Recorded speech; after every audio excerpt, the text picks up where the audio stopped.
Soy Alba, 34. La mañana en que mis padres condujeron 9 horas hasta mi oficina, estaba revisando una enmienda de fideicomiso para una clienta cuya madre le había robado. La ironía no se me escapó. Rara vez se me escapa. Martes, 4:47 de la tarde. Mi asistente, Nadia, llamó una vez y no esperó respuesta. Tony, hay una pareja en el vestíbulo. Han estado aquí desde las 7 de la mañana. Dicen que son tus padres. Dejé la enmienda. Mi mano fue a mi cuello, al reloj de bolsillo de plata que he usado debajo de todas las blusas desde que tenía 10 años. Había estado esperando 7 años y 3 meses por esta tarde. Sabía exactamente por qué habían venido, lo que no sabía, lo que saldría de la boca de mi padre en los próximos 4 minutos era la parte que ni siquiera yo había planeado. Bienvenidos de nuevo a Noches de Misterio. Cuento largas historias familiares donde la persona más ruidosa de la sala no gana y la persona más callada de la mesa se va con su dignidad intacta. Si alguna vez has necesitado recordar que los límites no tienen que ser ruidosos para mantenerse, esto es para ti. Deja un comentario abajo y asegúrate de suscribirte. Mi firma es Bitford & Associates Wealth Management, piso 14 K Street, a 2 cuadras de M. Jefferson Square. Las vistas no son nada especiales. El trabajo sí. Me uní a Bitford este septiembre después de terminar mi MBA en Kellogg. Greg Bitford me dio una pequeña oficina y un consejo. Elige una especialidad y conviértete en un experto. Elegí planificación de fideicomisos y sucesiones. Más específicamente, disputas de fideicomisos intrafamiliares. Casos donde las personas que se suponía que debían proteger el dinero decidieron que el dinero era suyo. En los últimos 3 años, he manejado 47 de esos casos. 47 hijos adultos sentados frente a mí con declaraciones que no entendían y sentimientos que no podían nombrar. Entiendo ambas cosas. Ese martes antes de que Nadia llamara a la puerta estaba mirando un nuevo archivo. Una mujer llamada Hannah Briscoe, 29 años, ingeniera de software. Su madre había liquidado su fideicomiso educativo para comprar una multipropiedad en Cabo por $83,000. Hannah se enteró cuando el correo electrónico de la boda de su prima mencionaba la propiedad. La primera pregunta que Hannah me hizo fue, ¿esto es normal? Le dije, define normal. Tengo una especialidad que nunca he anunciado. Soy el abogado que ya sabe lo que tu familia está a punto de hacer porque la mía ya lo hizo. No les digo eso a los clientes. Al final lo descubren por sí mismos. Hannah lo descubrió en la segunda reunión cuando le cité un patrón de retiro que ella aún no me había mostrado. Mi escritorio está ordenado. Un bloc de notas, una pluma estilográfica, una foto enmarcada de mi abuelo, Walter, de unas vacaciones en 1996. Está sosteniendo una caña de pescar. Está mirando al lago, no a la cámara. Detrás de él, su cabaña en Beaufort, la que a Margaret nunca le gustó. Estaba escribiendo un párrafo sobre los poderes discrecionales del fideicomisario cuando oí a Nadia en el pasillo. Sus pasos eran más rápidos de lo habitual. Luego, el golpe en la puerta. Nadia abrió la puerta antes de que yo dijera, pasa. Así supe que era inusual. Es una persona que espera. Tony. Cerró la puerta tras ella, en voz baja. Un hombre y una mujer, mayores. Han estado en el vestíbulo desde las 7 de esta mañana. No tenían cita. Me quedé con la pluma estilográfica. Le dijeron a la recepcionista que son tus padres. Vinieron en coche desde Asheville anoche. Llegaron aquí a las 5 de esta mañana. Cafetería abajo hasta que abrió el edificio. No dije nada por un momento. Dejé que la información se asentara como dejaría que una cláusula difícil se asentara en una página. La leí 2 veces. Luego decidí qué significaba realmente. ¿Qué trajeron? Nadia vaciló. Un sobre de Manila. Viejo. El cierre de cordón rojo. Vi un sello notarial a través de él. Cerré los ojos por medio segundo. Mi mano fue a mi cuello. El reloj de bolsillo caliente contra mi piel. Letras grabadas que ya no necesito leer porque viven detrás de mis ojos. Haz que valga la pena. No los he visto en 7 años y 3 meses. Lo cuento así porque empecé a contar en marzo de 2019. La semana en que se calmó el polvo. Después del funeral de mi abuelo. La semana en que llegó el sobre amarillento por correo. Abrí los ojos. Llévalos a la sala de conferencias Ved Al Sawa. Estaré allí en 15 minutos. 15. Nadia ladeó la cabeza. ¿No quieres bajar ahora? No. Estudió mi rostro como estudia un problema en su escritorio, buscando la inconsistencia. Tony, ¿estás bien? Reflexioné sobre la pregunta. Estaré bien. Asintió una vez, se dio la vuelta para irse. En la puerta, se detuvo. Tony, ¿quieres que saque la carpeta de Walter? Exhalé. Sí. Tráela primero a mi oficina. No a la sala de conferencias. Todavía no. Cerró la puerta tras ella. Me di 15 minutos. No porque necesitara prepararme, sino porque necesitaba que esperaran. Hay un ritmo en personas como mi madre. Margaret funciona por impulso. Llevaba despierta desde las 5. Había estado ensayando desde que subimos en coche. Cada minuto que pasaba en el vestíbulo era un minuto que su ensayo se desvanecía. Recorrí el largo pasillo hasta el extremo sur de la planta, pasé la oficina de Greg Bitford, la sala de socios, hasta el grupo de ascensores donde la mampara de cristal esmerilado oculta el interior del vestíbulo a cualquiera que no intente mirar dentro. Apoyé un hombro contra la pared, miré una vez a través de la rendija del cristal. Estaba sentada en la silla de la derecha bajo la imagen del centro comercial al amanecer. Un cardigan de lana negra con botones de hueso, de la marca Sloan & Co., de 2012. Retiraron la línea en 2014. Había conservado el cardigan porque es así de cuidadosa. Bill estaba a su lado, más delgado, con el pelo completamente blanco ahora, donde antes era del color del roble seco. Estaba sentado con los codos sobre las rodillas, las manos entrelazadas, la mirada fija en la alfombra. El bolso de Margaret estaba en su regazo. Encima del bolso, el sobre de Manila, con un cordón rojo enrollado 2 veces alrededor del cierre. El sello de un notario marcaba la esquina. No habían conducido 9 horas sin papeles. Nunca lo hacían.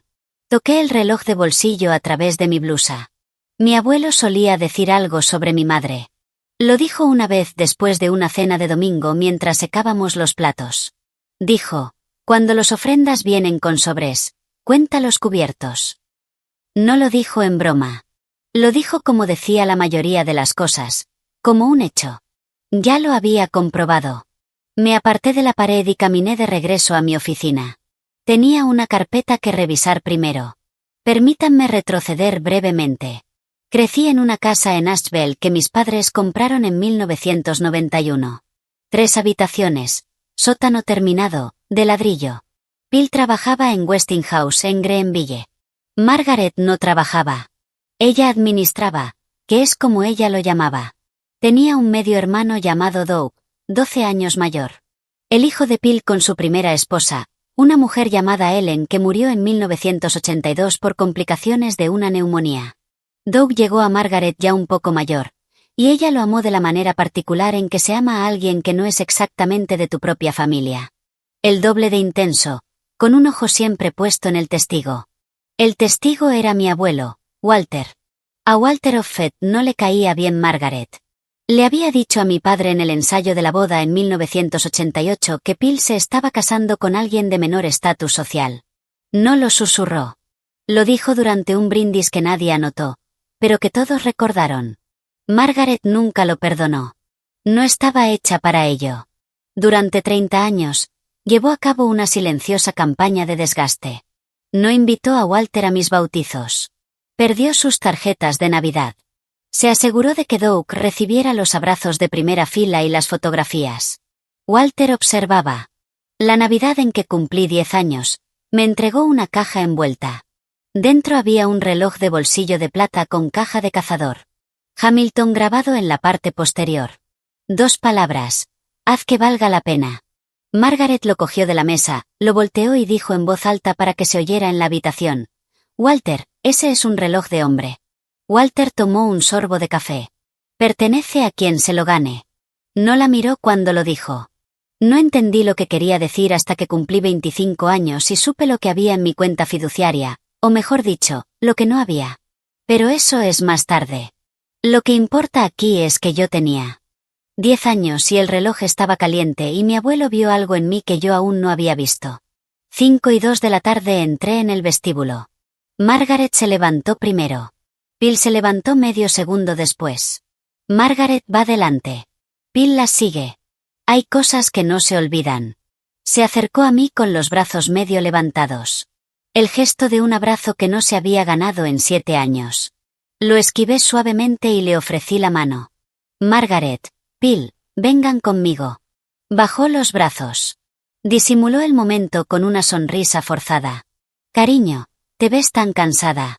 El cariño era deliberado. Era el primer ataque de cada negociación de Margaret que recordaba de la infancia. Suavizar el objetivo. Establecer el marco maternal. Cerrar la habitación con llave. No caí en la trampa. Ha sido una semana ajetreada. Por aquí. Los acompañé por el pasillo. Pasando 2 de las oficinas de los asociados. Pasando el bullpen abierto donde 4 analistas tenían la cabeza gacha. Pasando la oficina de Greg Biddeford. Puerta abierta. Greg en una llamada. Los ojos se alzaron lo suficiente como para registrarse que algo inusual estaba pasando. No reaccionó. No lo hace. Cuando no tiene que hacerlo. La sala de conferencias B es la de cristal en el lado sur. Vista de la calle K a través de una pared. Vista de nuestro piso a través de la otra. Persianas verticales en ambas. Actualmente abiertas. Mesa de cerezo. 8 sillas. La mantengo deliberadamente neutral. Por favor, siéntense. Margaret tomó la silla frente a la ventana. Phil se sentó a su izquierda. Me senté frente a ellos, no al lado de la configuración de admisión estándar. Distancia y line, la mesa es amortiguador. ¿Puedo traerles agua? Eso sería encantador. Margaret cruzó las manos sobre el sobremanila. Serví 2 vasos del tarro sobre la credenza, los dejé, me senté. Es bueno verlos a los dos. ¿Qué los trae a DC? Margaret respiró hondo. El tipo de respiración que toma antes de dar un discurso que ha estado ensayando en el coche. Cariño, necesitamos tener una conversación honesta. No cogió el agua. Desató el cordón rojo del sobre de Manila. Lentamente, como si desabrochara un botón. Phil observó sus manos. Yo también. Sacó 3 páginas. Sello notarial en relieve abajo a la derecha. Tinta azul. Fresca. Deslizó el documento por la mesa hacia mí. Lentamente, como un ritual. Lo preparamos con nuestro abogado en Asheville. Pensamos que sería más claro que intentar explicarlo en persona sin contexto. Tomé el documento con ambas manos. Lo leí sin cambiar de expresión. Página 1. Párrafo inicial. Después de décadas de amor y provisión, nosotros, Philip y Margaret Offett, nos encontramos en un momento de dificultad financiera sin precedentes. Página 2. La Casa del Lago en Lake Lure. Préstamo de capital. Incumplimiento $412,000 adeudados por subasta de cierre programada para el 15 de julio $300,000 necesarios para el 8 de julio para refinanciar con un comprador que ya habían asegurado. Página 3. Un solo párrafo. En reconocimiento a los sacrificios hechos por Philip y Margaret Offett al criar y proveer para Tony Mary Offett, Tony Mary Offett por la presente acepta transferir $300,000 de sus cuentas personales a la cuenta conjunta de Philip y Margaret Offett a más tardar el 8 de julio de 2026. Debajo, una línea de firma en blanco, mi nombre impreso debajo. Sello notarial fechado hace 3 días. Asheville, Carolina del Norte. Sello perteneciente a un tal Brian Pratt, Condado de Buncombe. Leí las 3 páginas 2 veces, no porque no las entendiera la primera vez, sino porque quería que se quedaran en silencio. El silencio se hizo largo. Margaret lo rompió. Se inclinó hacia adelante en su silla, las manos planas sobre la mesa. Su voz bajó a un registro que recordaba de cada conversación de cocina de mi infancia. El registro quirúrgico bajo y suave que usaba cuando estaba a punto de decir algo que había decidido que era la verdad, sin importar nada. Sacrificamos todo por ti, Tony. Nos debes una. Dejé el documento, lo centré en la mesa. Sabía que la cifra sería 300.000. Sabía que sería la Casa del Lago. No sabía la fecha límite exacta, pero la había adivinado con una semana de margen. Lo que me sorprendió fue la cifra de la página 2. 412.000 adeudados. Esa era. Información nueva. La mantuve en mi cabeza durante medio segundo e hice los cálculos. 300.000 era la diferencia entre el saldo del préstamo de capital y lo que podían refinanciar.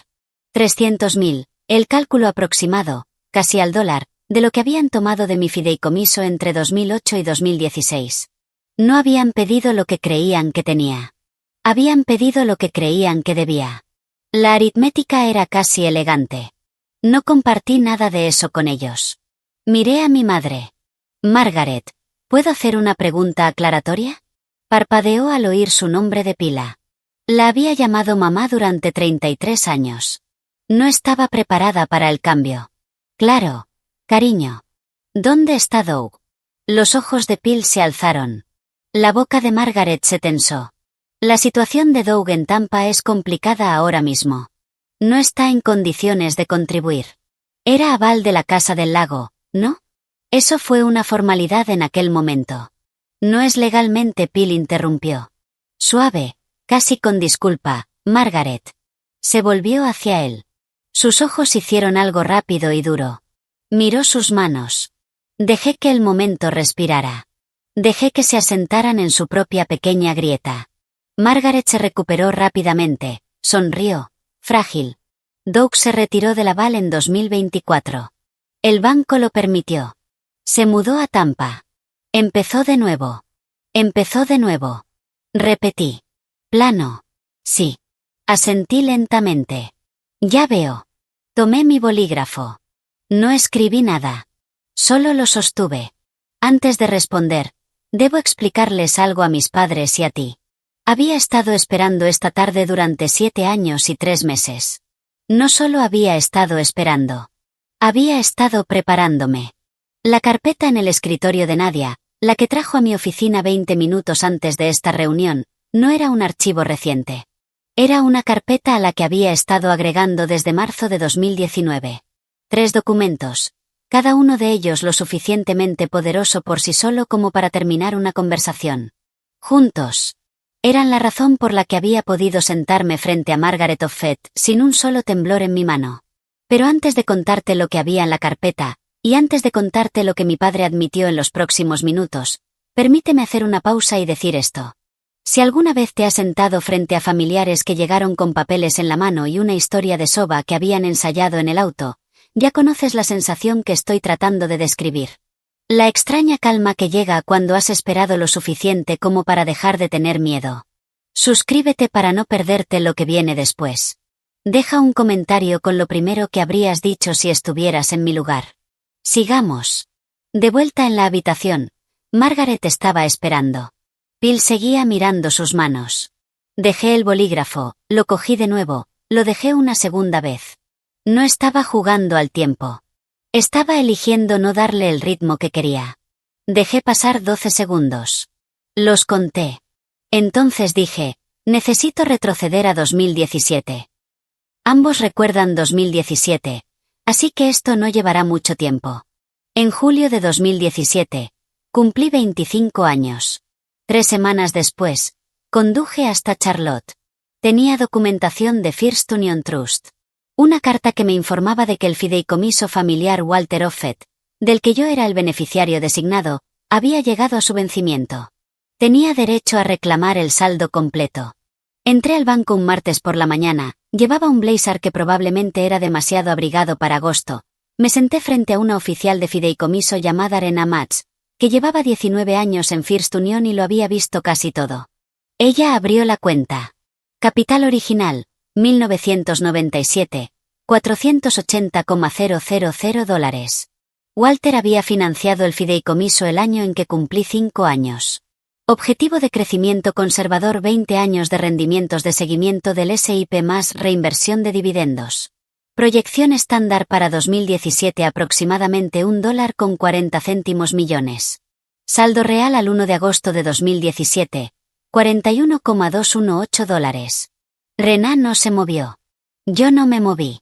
El silencio en su cubículo era el silencio de alguien que acaba de abrir la puerta equivocada y no quiere empeorar las cosas hablando demasiado rápido. Le pedí ver el historial de retiros. Ella lo imprimió. 8 retiros entre 2008 y 2016. cada uno firmado por Philip Offett y Margaret Offett en su calidad de cotutores durante mi minoría de edad y los años grises después de que cumplí 18, cuando permanecieron en la cuenta porque nadie había presentado la documentación para eliminarlos. 280.000 en 2010, 46.000 en 2012, 85.000 en 2014, el resto en retiros menores. Le pregunté a Arenadrai si alguna vez había visto un fideicomiso vaciado tan completamente. No sonrió. Dijo, cariño, este no es el peor de este mes. Conduje de regreso a DC esa noche. No se lo dije a nadie. Todavía no. Les di 16 meses. Me dije a mí misma que necesitaba 16 meses para investigar el panorama legal para obtener una opinión discreta de un abogado de Charlotte para asegurarme de entender que se podía y que no se podía recuperar. Eso era cierto. También era cierto que necesitaba 16 meses para decidir si quería sacarlo a colación. Día de Acción de Gracias de 2018. Conduje hasta Ashval, me quedé en la casa donde había crecido, dormí en mi habitación de la infancia, donde el edredón todavía tenía la pequeña mancha de lejía de cuando se me cayó un experimento de química en el instituto. Después de cenar, les pedí a Phil y Margaret que se sentaran a la mesa de la cocina. Doug estaba en el salón viendo el partido de fútbol. Podía oírnos a través de la pared. Sabía que podía. Abrí la carpeta, extendí los extractos del fideicomiso. Margaret miró, Phil miró. Ninguno de los dos se sorprendió. ¿Qué es esto, Tony? ¿Es mi fideicomiso o lo que queda de él? Phil puso la mano sobre la mesa. No dijo nada. Margaret enderezó los hombros. Tony, tu padre y yo tratamos ese dinero como un recurso familiar. Eso es lo que hace una familia. Tomamos decisiones para este hogar durante 30 años. El dinero era parte de cómo hacíamos que esas decisiones funcionaran. Tomaste $418.000. No era tomar. Era administrar. Miré a Phil. No me miró a los ojos. Papá, ¿alguna vez pensaste en devolverlo? Abrió la boca. Margaret lo interrumpió. Así no funcionan las familias. Tony. No llevamos cuentas. Cerré la carpeta. La televisión de la sala seguía encendida. Los Cowboys perdían por 6. Dije, está bien. Subí las escaleras, empaqué mi maleta, conduje de regreso a DC a las 3 de la mañana. No llamé. Ellos no llamaron. Esa fue la última vez que me senté en esa mesa. 3 semanas después, mi abuelo Walter me llamó. Tenía 83 años. Insuficiencia cardíaca congestiva. Diagnosticado en 2017. Cuidados paliativos desde octubre. Ahora vivía en un pequeño apartamento en Ashval cerca del río con una enfermera de cuidados paliativos llamada Diane que venía 3 mañanas a la semana. No perdía el tiempo. Nunca lo hacía. Tony, cuéntame sobre el fideicomiso. Me senté en el suelo de mi cocina. Le dije que le había dicho el principio original, los 8 retiros, las fechas, las firmas, el saldo que Renamaces había sacado en agosto de 2017. La línea estuvo en silencio por un buen rato. Luego dijo, ¿todavía llevas ese reloj? Lo saqué de debajo de mi blusa. Caja Hamilton Silver Hunter con 2 palabras grabadas en la parte de atrás. Han pasado 15 años desde que me lo dio a las 10. Miré la inscripción. Haz que valga la pena. Sí, abuelo. Todos los días. Bien. No dijo nada más sobre el fideicomiso. No en esa llamada. Conduje hasta Ashval el fin de semana siguiente. Me senté con él durante 3 horas. Hablamos de la cabaña en Beaufort. Hablamos de mi trabajo. No hablamos de Phil y Margaret. Cuando me fui, me tomó de la mano y solo dijo, haz que valga la pena, Tony. ¿Me oyes? Haz que valga la pena. Le dije que lo haría. 3 semanas después, a finales de enero de 2019, Walter se reunió con su abogado de sucesiones. No lo sabía en ese momento. Él no se lo contó a nadie. 2 semanas después, envió por correo un sobre de Manila amarillento desde su cama en el hospicio. Lo escribió él mismo. Diane lo llevó a la oficina de correos de camino a casa. Walter Offett murió el 4 de febrero de 2019, tranquilamente mientras dormía. El sobre aún estaba en tránsito cuando falleció. El funeral fue el 9 de febrero de 2019. Sábado, Iglesia episcopal en Chestnut Street en Asheville. La misma iglesia donde Walter había sido bautizado en 1936, se casó en 1958 y donde Constance, su esposa, mi abuela, había sido enterrada en 2007. La mañana era fría, 41 grados. No llovió. Conduje desde DC la noche anterior. Me alojé en un Holiday Inn cerca de la autopista. No les dije a mis padres que estaba en la ciudad. No les pregunté dónde se alojaban. Llegué a la iglesia a las 9:30. El ataúd ya estaba al frente. Cerrado. Walter había pedido que fuera cerrado. Me senté en la segunda fila, lado izquierdo, sola. Margaret llegó a las 9:45 con un vestido de lana negro y los pendientes de perlas de su abuela. No me miró. Bill entró detrás de ella con su traje gris oscuro, el que había usado en todos los funerales desde 2003. Doug se sentó en la primera fila. Lloró durante el elogio fúnebre de una manera que llamó la atención de algunos, incluidos los sacerdotes. Yo no lloré durante el servicio. Sostuve el reloj de bolsillo en mi mano derecha todo el tiempo por fuera de mi blusa, donde cualquiera podía verlo. Era la primera vez que lo usaba visiblemente en 21 años. Walter había sido la única persona que sabía que lo usaba. Después del servicio, la procesión fue al cementerio. Después del entierro, nos reunimos de nuevo en el salón parroquial para la recepción. Sándwiches en bandejas, café y urnas, 43 invitados según mi recuento posterior del libro de visitas. Un hombre que no reconocí ya estaba allí cuando entré. Llevaba un traje gris oscuro, bien cortado. En su bolsillo llevaba una pequeña placa de identificación azul y de latón, del tipo que usan los notarios para asuntos oficiales. Margaret lo había traído. No sabía por qué. Todavía no 4:30 de la tarde. La recepción se estaba vaciando.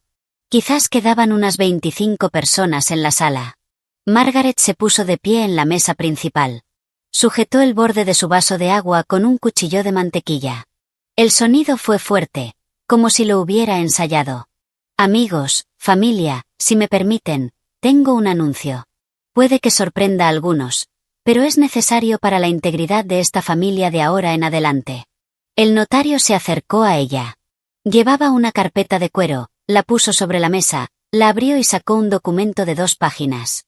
Margaret levantó el documento, respiró hondo y leyó en voz alta. Declaración de distanciamiento, presentada el 9 de febrero de 2019 en el condado de Buncombe, Carolina del Norte. A partir de la fecha de hoy, Tony Mary Offett ya no es reconocido como miembro de la familia inmediata de Philip y Margaret Offett. Lo hacemos con tristeza, pero con claridad. Hizo una pausa, levantó la vista, me miró directamente. La sala se había quedado en completo silencio. Ya no eres mi hija. Fue una frase, solo 8 palabras. El notario selló el documento. Bill se acercó, lo firmó con mano temblorosa. Margaret lo firmó. El notario lo presenció. Volvió a poner su sello en la segunda página con la fecha en dígitos claros. 43 invitados en esa sala. La mayoría miraba al suelo.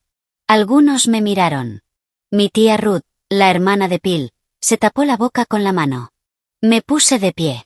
Caminé hacia la mesa principal. Margaret retrocedió medio paso. No le hablé. Me dirigí directamente al notario. Cortés. Profesional. ¿Me puede dar una copia, por favor? Parpadeó. Miró a Margaret. Margaret no dijo nada. Yo no había formado parte de su ensayo. Me entregó una copia. La doblé 2 veces. La metí en el bolsillo interior de mi abrigo. Salí del salón parroquial, crucé el estacionamiento y me subí a mi coche.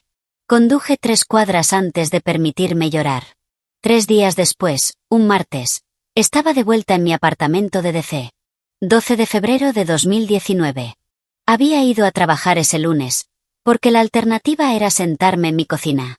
Esa tarde del martes, revisé el correo en el vestíbulo del edificio. Entre las facturas había un sobre de manila amarillento, cursiva en el anverso y letra temblorosa. Reconocí el matasellos, Asheville, Carolina del Norte. 28 de enero de 2019. Walter lo había enviado por correo 12 días antes de morir. Llevé el sobre arriba, me senté en el suelo de mi cocina, el mismo suelo de la cocina donde me había sentado para la llamada telefónica en diciembre. Lo abrí. Dentro había una hoja de papel legal amarillo doblada en 3 partes. La letra de Walter llenaba la mitad superior. Una lista, 8 entradas. 12 de marzo de 2008, $46,000. Bill más Margaret. 4 de agosto de 2010. $280,000. Bill más Margaret. 11 de febrero de 2012. $46,000. Bill más Margaret. 9 de junio de 2014. $85,000. Bill más Margaret y 4 entradas más, cantidades menores, terminando con marzo de 2016. Debajo de la lista. 4 frases escritas por Walter. Conocí a Tony. Lo descubrí en el 17 cuando cumpliste 25 y dejaste de llamar. Llamé yo mismo al administrador del fideicomiso. Cambié mi testamento hace 3 semanas. Tu padre y tu madre no están. Vendrán por ti eventualmente. Cuando lo hagan, haz que valga la pena. Lo leí 3 veces, sentado en la fría baldosa. Luego lo leí una 4ª vez en voz alta, en silencio. La letra era de Walter al final. El temblor era visible. La S en dejó de llamar le había tomado 2 trazos. El guión antes de su inicial era más largo de lo que pretendía, pero los verbos estaban elegidos. Las fechas eran exactas. Había hecho la lista con el mismo cuidado que había puesto en todo lo que alguna vez firmó. Quería que yo supiera que no lo habían engañado. Quería que yo supiera que me había elegido a propósito. Metí el sobre dentro de una carpeta de cuero. Deslicé la carpeta en mi caja fuerte. Hice una carpeta en mi escritorio esa noche, azul, legalizada. La etiqueté con letras mayúsculas sencillas. Walter. La declaración de distanciamiento de 2019 fue a la carpeta. La carta de Walter fue a la carpeta. Los estados de cuenta del fideicomiso de 2017 fueron a la carpeta. Puse la carpeta en el cajón de mi oficina. Esperé. Los siguientes 7 años se comprimieron más rápido que los 7 anteriores. El testamento de Walter. Ejecutado el 1 de febrero de 2019, 3 días antes de su muerte. Me nombró único beneficiario de su patrimonio restante. $1.20, 2 millones de dólares en un fideicomiso testamentario con una cláusula limpia distribuible al beneficiario nombrado independientemente del estado familiar, la residencia familiar o la disposición familiar. Margaret intentó impugnar la demanda presentada en marzo de 2019. Presentó como prueba de mi descalificación la misma declaración de distanciamiento que había encargado en el funeral. Parecía creer que separarme de la familia también me había separado de los deseos expresados por Walter. No fue así. El testamento no requería estatus familiar. Solo requería identidad. Y la mía estaba archivada en 3 lugares. La impugnación fue desestimada en mayo de 2020. No lo celebré. Volví al trabajo. Bitforand Associates. Ascendí a asociado senior en 2021. Socio. En 2023, reduje mi práctica a disputas de fideicomisos intrafamiliares, una especialidad que otras firmas consideraban incómoda. Aprendí que la incomodidad es donde los casos dan dinero. En 2024, recibí un correo electrónico de una sola línea de Doug. Hola Tony. Solo quería avisarte que ya no soy cofirmante de la que use. Tampa es mejor para mí. De no respondí. En abril de 2026, una mujer llamada Sharon Pell, vecina de mis padres de la calle de al lado en Ashval, me envió un mensaje por Facebook. No éramos amigos, pero me conocía de niño. Tony, pensé que debías saberlo por mí. La Casa del Lago entró en proceso de ejecución hipotecaria la semana pasada. Salió en el periódico. Ya lo sabía. Yo mismo había estado siguiendo el título con un servicio de alertas inmobiliarias de $19 al mes. No se lo dije a nadie. Simplemente seguí pendiente del calendario porque sabía lo que las fechas límite de ejecución hipotecaria hacen a personas como mi madre. Y entonces, el lunes pasado, la recepcionista de abajo recibió la llamada de vuelta a la sala de conferencias B4:58 de la tarde. Martes por la tarde. La carta de requerimiento de 2026 estaba centrada en la mesa de madera de cerezo entre nosotros. No la había firmado. No había dicho nada en unos 30 segundos. Margaret se inclinó hacia adelante, con los codos sobre la mesa. El cardigan de 2012 reflejaba la luz del atardecer. Su voz bajó al registro que conocía como conocía mi propia letra. El registro bajo, suave, quirúrgico. Tony, cariño, sé que el pasado ha sido complicado. Todos hemos dicho cosas de las que nos arrepentimos. Bill y yo no te pedimos que olvides. Te pedimos que recuerdes que seguimos siendo tus padres. Lo sacrificamos todo por ti. Nos lo debes. Lo dijo con claridad esta vez, no como un susurro, como una tesis. Bill se removió en su silla. Miró sus manos. No me miró. Dejé la frase sobre la mesa junto al documento. Internamente, noté 3 cosas. Primero, había esperado 7 años para decirme esas palabras a la cara. Las había llevado como una carga. Salieron casi reverentes. Segundo, no dijo, lo siento. No dijo, te echamos de menos. No dijo, lo que tu padre y yo hicimos estuvo mal. La negociación comenzó en el único lugar donde podía permitirse empezarla, en la deuda. Tercero, no tenía ni idea de lo que había en la carpeta del escritorio de Nadia. Eché un vistazo a través de la pared de cristal de la sala de conferencias. Nadia estaba en su escritorio al otro lado del área de trabajo, con la cabeza ligeramente inclinada hacia nosotros. 2 de mis colegas, Adat Kumbo y Marisol, estaban en sus escritorios, con la cabeza gacha. La puerta de la oficina de Greg Bitford ya estaba cerrada. Tomé el bolígrafo de la mesa, no escribí nada, solo lo sostuve. Tengo la costumbre. Necesitaba algo en la mano. Dejé el bolígrafo, crucé las manos sobre el documento. Dije, papá, ¿quieres decirme qué es lo que realmente viniste a decir? Bill levantó la cabeza. Miró a Margaret, pero no dijo nada. Margaret intervino rápidamente. Bill, déjame encargarme de esto. Tony, no tenemos tiempo para dramas. No la miré. Mantuve la vista fija en Bill. No te lo pregunto a ti, Margaret. Se lo pregunto a él. Margaret parpadeó. Esa fue la primera vez en 7 años que llamé a mi madre por su nombre de pila. Ella no se recuperó rápidamente. Bill observó su rostro. Comprendió, como siempre comprendía, 3 tiempos tarde, que algo había cambiado. Ahora, antes de contarles lo que había dentro de la carpeta en el escritorio de Nadia y lo que mi padre dijo en los siguientes 4 minutos, déjenme preguntarles algo. ¿Alguna vez han tenido que llamar a un padre por su nombre de pila en una habitación llena de cristales? Déjenlo en los comentarios. Y si esta historia les está impactando donde viven, suscríbanse. No hemos terminado. De vuelta en la habitación. Margaret intentó recuperarse. Tony, tu padre no está bien. No puedes esperar que lo haga. Dije, Margaret, no le estoy pidiendo que haga nada. Le estoy haciendo una pregunta. Él puede elegir responderla o no. Bill no respondió. Le pregunté de otra manera. Papá, ¿recuerdas el Día de Acción de Gracias de 2018? La habitación quedó en silencio. El tráfico de K Street se desvaneció bajo el cristal.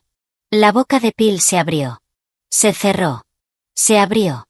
Sí. Margaret se giró en su silla. No te involucres en esto, Bill. Pero los ojos de Bill estaban fijos en mí. Había escuchado la pregunta. La había respondido. Y la respuesta fue el comienzo de algo. Sabía que los siguientes 30 segundos iban a quebrar a un hombre que había pasado 40 años sin quebrarse. Estaba preparado para ello. Llevaba años preparado. Volví a preguntar, más despacio. Papá, ¿recuerdas lo que dijo mamá cuando te enseñé los estados de cuenta del fideicomiso aquel día de Acción de Gracias? Las manos de Bill empezaron a temblar. Las miró como si pertenecieran a otra persona. Sí. Dime qué dijo. Margaret se puso de pie a medias. Philippe Edouard Offet, si dices una palabra más. Margaret, siéntate. La voz de Bill era baja, pero tenía un peso que nunca le había oído usar con ella. Se sentó. Lo miró como si la hubiera golpeado. Él no la miró. Me miró a mí. Tu madre dijo que trataba el fideicomiso como un recurso familiar, y que la familia no lleva cuentas. Asentí una vez. Gracias por recordarlo. Dejé que el momento se asentara. 3 segundos. 5. Tengo una tolerancia al silencio que la mayoría de la gente no tiene. Lo construí a propósito. Luego presioné el intercomunicador en la credenza detrás de mí. Nadia, por favor tráeme la carpeta Walter Offset de mi oficina, la azul. Tercer cajón. Hubo una pausa, luego la voz de Nadia. Clara, profesional. Voy para allá. Apagué el intercomunicador. Margaret miró la puerta, miró a Phil, me miró a mí. Tony, ¿qué carpeta? ¿Qué es esto? No respondí. Lo intentó de nuevo. Tony, cariño, no estamos aquí para reabrir el pasado. Estamos aquí porque tu padre y yo estamos en serios problemas. Vamos a perder la casa. Tu abuelo nos ayudó. Se detuvo un instante demasiado tarde. Phil se estremeció. Noté el lapsus. No respondí. Esperé a Nadia. 40 segundos según mis cálculos. El tiempo suficiente para que Margaret comenzara a llenar el silencio. Luego se detuvo. Comenzó. Se detuvo. Phil no se movió. El fluorescente del techo zumbaba. El reloj de bolsillo estaba caliente contra mi clavícula. El pomo de la puerta giró. Nadia entró. Una carpeta en su mano. Etiqueta azul descolorida tamaño legal. 2 letras mayúsculas. Walter. La puso sobre la mesa justo frente a mí. No miró a mis padres. No habló. Se dio la vuelta, salió. Cerró la puerta tras de sí con la misma suavidad con la que la había abierto. Sin dramatismo. Nada actuado. Margaret la vio marcharse. Tony, ¿quién es esa joven? Es mi asistente. Apoyé la mano sobre la carpeta. Margaret se inclinó hacia adelante, tratando de controlar de nuevo. Cariño, lo que sea que tengas ahí dentro. Lo que sea que hayas guardado, no cambia lo que estamos pidiendo. Estamos pidiendo ayuda. La familia ayuda a la familia. Eso es lo que tu abuelo habría querido. Phil hizo un pequeño sonido, casi una risa. Amarga. Ella se volvió hacia él. Phil, ¿qué? Negó con la cabeza. Nada, Margaret. Nada. Abrí la carpeta. Dentro, 3 elementos. Encima, un documento doblado de 2 páginas, 7 años más reciente que esta mañana, con un sello notarial del condado de Buncombe y una fecha que decía 9 de febrero de 2019. La declaración de distanciamiento de 2019. Debajo, un sobre de manila amarillento, cursiva en el anverso, matasellos del 28 de enero de 2019. Debajo de eso, una pila de estados de cuenta de retiro de fideicomiso de First Union, agosto de 2017, fecha de impresión, 8 transacciones firmadas resaltadas en rosa. No levanté ninguno de los documentos todavía. Solo la dejé ver la esquina de cada uno. La hoja superior lo suficientemente visible como para que se vieran las palabras declaración de distanciamiento. El rostro de Margaret cambió. La piel alrededor de sus ojos se tensó. Su mandíbula se movió. Su boca se abrió ligeramente. Cerró. Phil leyó la parte superior del documento al revés. Cerró los ojos. Lo noté todo. El pequeño levantamiento involuntario de la mano izquierda de Margaret hacia su bolso. La lenta caída de los hombros de Phil.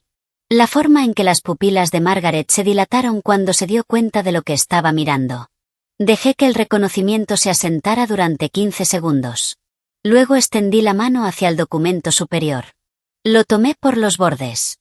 Saqué la declaración de acuerdo de 2019 de la carpeta. La sostuve durante medio segundo. Luego la dejé sobre la mesa. La deslicé sobre la madera de cerezo, lenta y deliberadamente, sobre los mismos 1,8 metros de superficie pulida que Margaret había usado 20 minutos antes para enviarme su demanda de $300.000. La coloqué justo al lado de la carta de rescate. Los 2 documentos notariados yacían uno al lado del otro, 2 hojas formales con 2 sellos en relieve. No dije nada.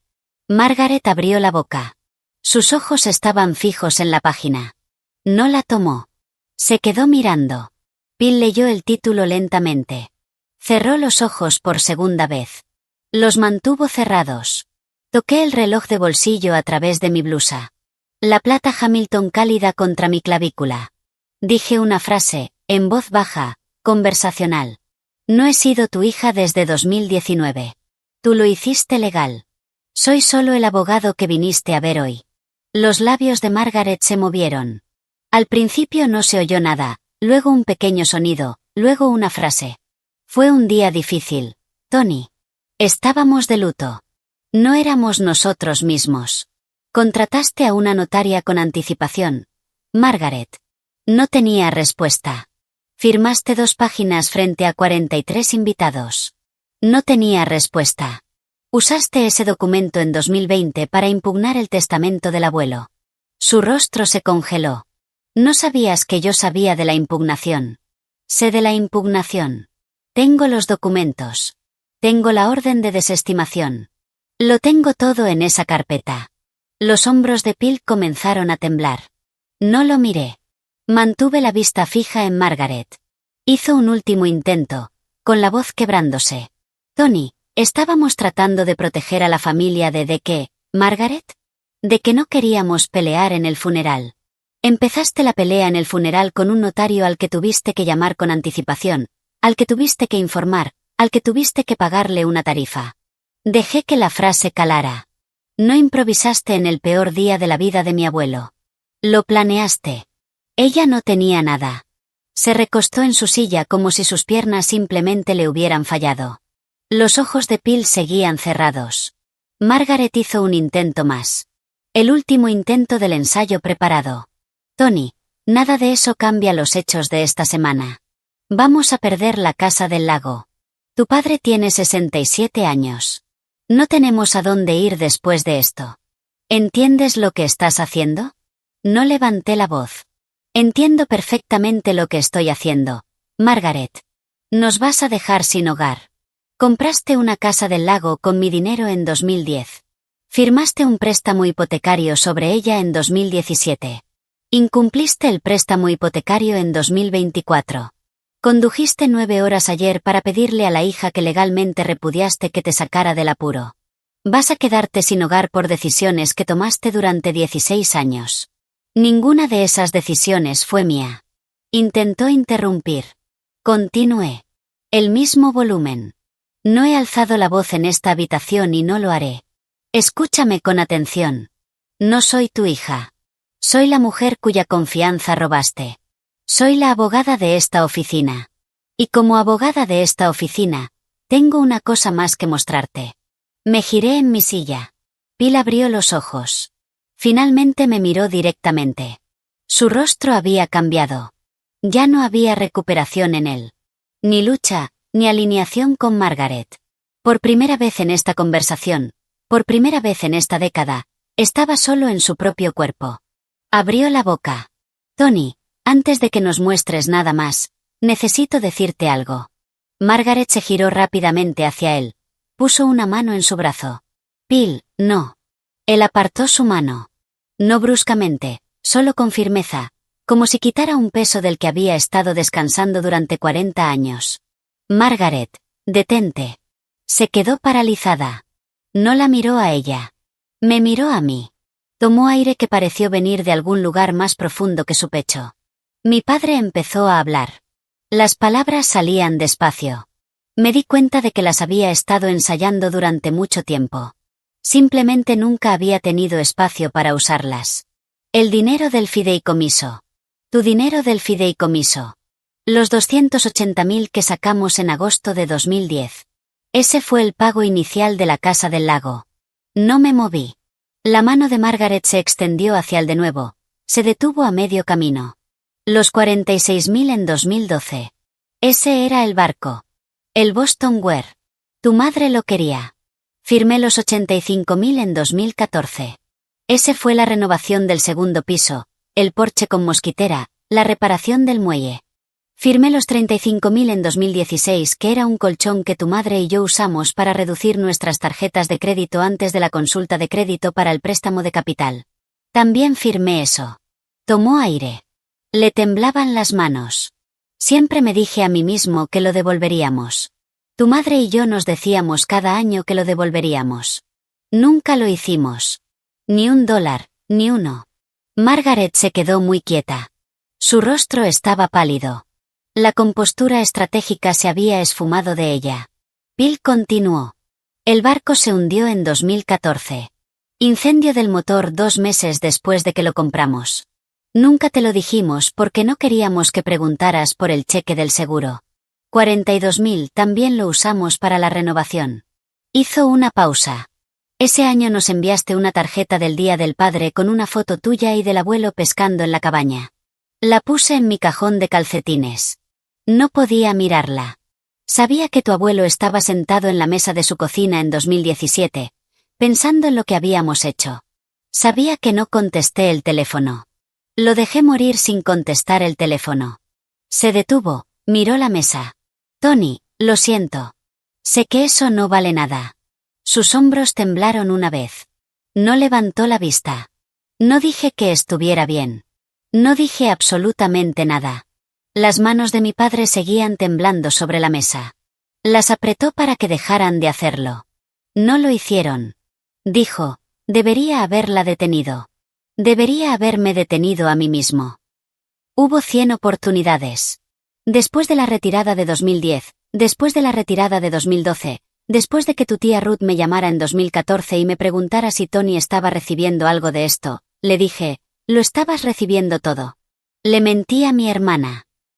Margaret hizo un pequeño sonido. Algo entre una palabra y un suspiro. Él continuó. Ruth lo sabía. Había visto la casa del lago. Había visto la cocina nueva. Había hecho los cálculos. Me dio una oportunidad para decirle la verdad en esa llamada telefónica. Le dije que estabas de vacaciones tropicales que Margaret y yo te habíamos comprado por graduarte de Kellogg. No hubo vacaciones. Te graduaste y fuiste directamente a trabajar. Me inventé unas vacaciones. Apretó las manos. Todavía temblaban. Dejé que tu madre se encargara de las finanzas porque era buena en eso. La dejé tomar las decisiones porque no quería peleas en la mesa de la cocina. Me dije a mí mismo que estaba manteniendo la paz. Estaba protegiendo a un ladrón. Se detuvo, me miró por primera vez en el discurso. Soy el hombre que vio a su propio padre enfermar sabiendo lo que habíamos tomado. Y nunca contesté el teléfono. Ni siquiera le envié una tarjeta después del diagnóstico. Volvió a bajar la mirada a sus manos. Me senté frente a él. 40 años de condescendencia tenían un rostro. Era el rostro de mi padre a los 67 años, llorando en silencio sobre una mesa de cerezo pulido en una sala de conferencias con paredes de cristal en el piso 14 de un edificio que nunca había visto hasta hoy. No me acerqué a él. No me ablandé. No dije que estaba bien. No dije que te perdonaba. No dije nada. El reloj de bolsillo estaba caliente contra mi clavícula. Lo dejé sentarse en su propia confesión. A través de la pared de cristal de la sala de conferencias vi a Greg Bidford salir de su oficina. Miró una vez hacia nuestra sala de conferencias, observó la postura de Phil, observó el rostro de Margaret, observó los documentos sobre la mesa. No se acercó, pero al otro lado del área común, Nadia se puso de pie en su escritorio. Me estaba mirando, esperando mi mirada. Le hice un leve gesto con la cabeza. Caminó tranquila y silenciosamente por la planta. Llegó a la puerta de la sala de conferencias, no entró. Extendió la mano por detrás del marco de la puerta hasta el cordón de la persiana. Tiró lentamente, con la mano por encima. Las persianas verticales a lo largo de la pared del área común se cerraron. Una lama, luego la siguiente, luego la siguiente. La habitación se oscureció un tercio. Cuando terminó, retrocedió y cerró la puerta. Ahora éramos invisibles para el resto de la planta. Phil no se dio cuenta. Seguía con la cabeza baja. Margaret sí. Levantó la vista, vio las persianas cerradas y se dio cuenta, casi con seguridad por primera vez en su vida, de que estaba dentro de la consecuencia, no por encima de ella. Observé su rostro mientras hacía cálculos. Dejé que nadie cerrara las persianas para ellos, no para mí. No necesitaban ser testigos de mis colegas. Ya habían sido testigos suficientes por mi abuelo, por 43 invitados, por ellos mismos. Las persianas fueron una misericordia. No se me escapó que mi madre no me había brindado una misericordia similar el 9 de febrero de 2019 en el salón parroquial de una iglesia episcopal en Chestnut Street en Asheville, Carolina del Norte. Lo noté. No lo dije. Volví al asunto que nos ocupaba. Margaret se levantó. No se levantó con cuidado. Empujó la silla hacia atrás con tanta fuerza que golpeó la credenza detrás de ella. El carrito traqueteó. Su voz se elevó ahora que estábamos detrás de las persianas cerradas, como si las persianas le hubieran dado permiso. Ingrato. Te criamos. Te alimentamos. Te pusimos un techo sobre tu cabeza. Lo sacrificamos todo por ti. Todo. Golpeó la mesa con la palma de la mano. La madera de cerezo resonó. Bill se estremeció. No levantó la vista. ¿Sabes lo que dimos por ti? Entregamos 30 años de nuestras vidas. Entregamos nuestro matrimonio. Entregamos nuestra paz. Lo dimos todo. No alcé la voz. No me levanté. La miré fijamente, conversando. Lo sé, Margaret. Eso es lo que dice la carta. Hice un gesto con una mano abierta hacia la declaración de distanciamiento de 2019 que estaba sobre la mesa. Firmaste un documento hace 7 años diciendo que yo no era tu hija. Te creí entonces. Te creo ahora. Abrió la boca, la cerró, la volvió a abrir, la cerró. Hizo el pequeño sonido que sale de una persona cuando se da cuenta de que la habitación en la que está parada no contiene el aire en el que ha estado ensayando. Se sentó lentamente. Bill todavía no había levantado la vista. El fluorescente del techo zumbaba. Fuera de las persianas cerradas, la oficina tenía sus débiles sonidos normales. Un teléfono sonando a 2 escritorios de distancia. Alguien riéndose de la impresora. Dentro de la sala de conferencias B, mi madre había dejado de hablar por primera vez en 42 años. Volví a buscar la carpeta azul. Esta vez, saqué el sobre amarillento. Lo puse sobre la mesa junto a los 2 documentos notariados. 3 documentos seguidos ahora. La carta de rescate de esta mañana. La declaración de distanciamiento de 2019. La carta de Walter de enero de 2019. Margaret miró fijamente el sobre amarillo. ¿Qué es eso? Es del abuelo. Abrí la solapa. Me lo envió por correo 12 días antes de morir en su cama de cuidados paliativos. Ya se había reunido con su abogado de sucesiones. Ya había reescrito su testamento. Sabía lo que habías hecho con el fideicomiso. Lo sabía antes de morir. Saqué la hoja de papel legal amarillo. No la leí entera en voz alta. Leí una frase, la última. La letra firme, incluso al final. Vendrán por ti tarde o temprano. Cuando lo hagan, haz que valga la pena. Dejé la carta. Toqué el reloj de bolsillo a través de mi blusa.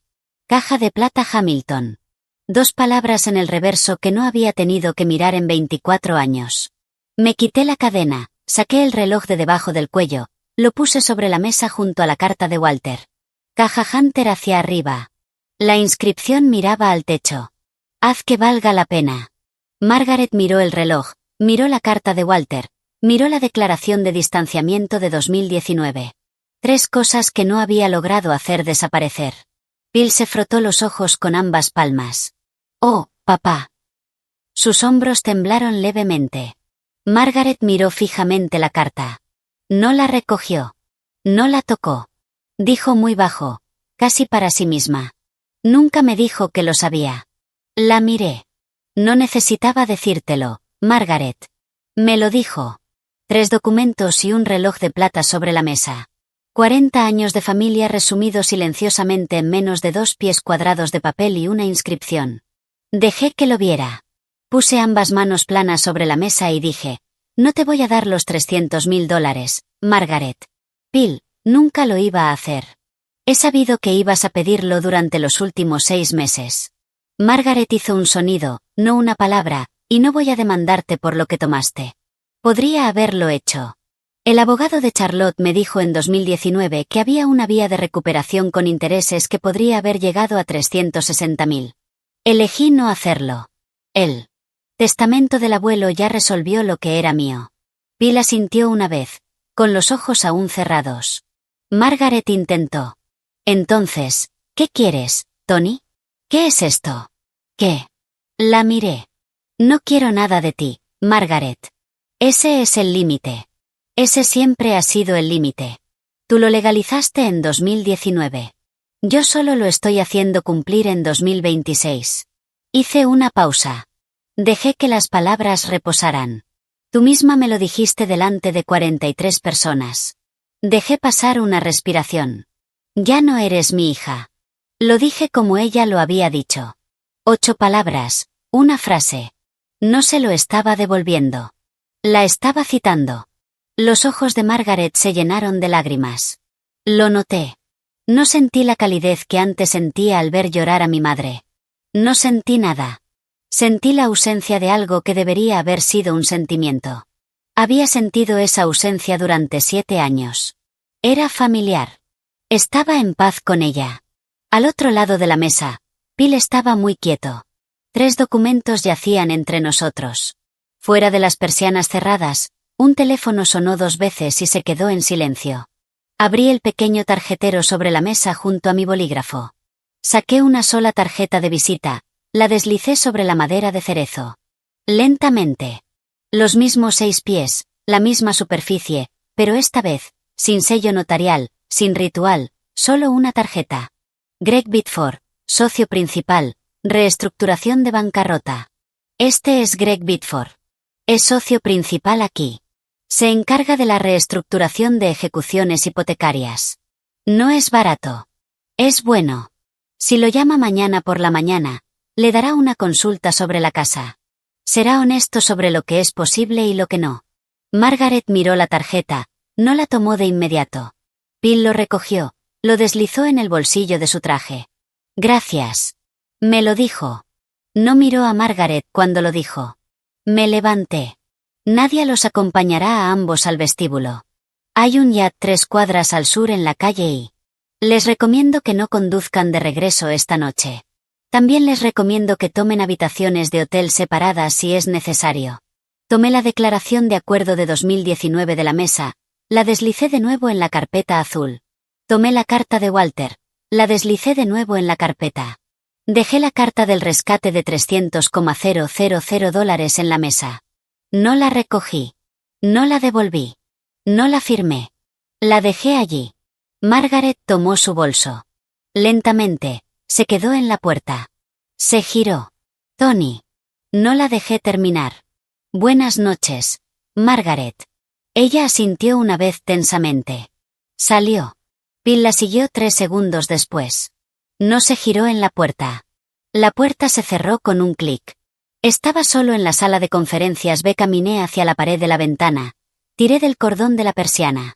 Lentamente, las lamas verticales se abrieron una por una. El sol de la tarde volvió a entrar. El tráfico de la calle K, 10 pisos más abajo del edificio de Verizon, reflejaba el sol del oeste. 5:43 de la tarde. Nadia llamó una vez. Entró, dejó un vaso de agua en la mesa junto a la carta de rescate. Miró la carta, pero no la tocó. Me miró. ¿Estás bien? Estaré bien. Lo he estado. Asintió una vez. Volvió a salir. Un minuto después, Greg Biddeford pasó por la puerta, echó un vistazo, me vio en la ventana, no dijo nada, me hizo un pequeño gesto con la cabeza, el tipo de gesto que un socio le hace a otro socio que acaba de hacer algo difícil de la manera correcta. Siguió caminando. Me quedé en la ventana unos minutos más. Tomé la carpeta azul, la deslicé bajo mi brazo. Dejé la carta de demanda de $300,000 sobre la madera de cerezo. El sello notarial centrado hacia arriba. Estaría allí cuando llegara el equipo de limpieza a las 7. Supondrían que era un borrador que alguien había olvidado. Era un borrador que alguien había olvidado. El reloj de bolsillo estaba caliente contra mi clavícula. Salí de la sala de conferencias B, pasé el escritorio de Nadia, pasé la puerta cerrada de Greg, pasé el área de trabajo. Regresé a mi oficina. Tenía que terminar de leer una enmienda de fideicomiso para una clienta llamada Hannah Briscoe. Mi abuelo me dijo una vez, como decía casi todo, como un hecho que ya había comprobado, que la única herencia que vale la pena es la que uno hace valer la pena. Y esa tarde de martes en la sala de conferencias B con 2 cartas notariadas y un sobre amarillento sobre una mesa de cerezo pulido y las personas que habían firmado esas cartas sentadas frente a mí. Finalmente comprendí que no se había estado refiriendo al dinero. Esa es mi historia. 7 años de silencio, un sobre amarillento, un reloj de bolsillo todavía caliente bajo mi cuello. Si esto te recordó que los límites no tienen que ser ruidosos para mantenerse, compártelo con alguien que necesite el recordatorio. Deja un comentario, suscríbete.